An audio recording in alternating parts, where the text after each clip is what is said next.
Hi, everybody. This is Silvio Canto in Dallas, Texas on Wednesday, July the 15th, and welcome to our video commentary.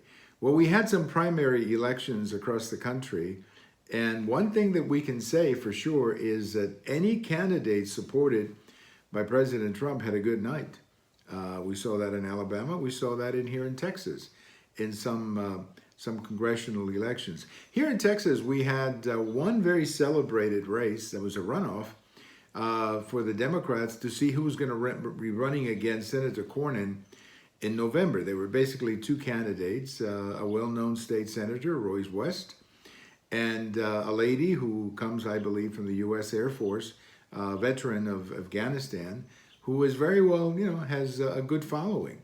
And the two of them had a very contested runoff. They had lots of radio ads and so on and so on.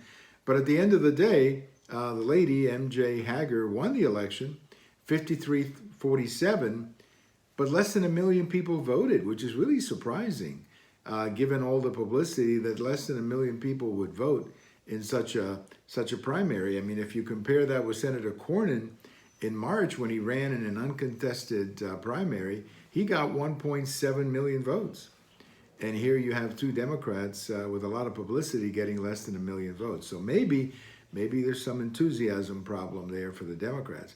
The other big news, of course, was Alabama, where President Trump supported a political newcomer who was a former coach at Auburn University. And he ended up winning in big numbers against former Senator Jeff Sessions. So we will see what happens in Alabama. I would have to assume that that state will elect a Republican, but again, you never know until we get to November. But overall, it was a good night for President Trump. I think that's the message out of that night.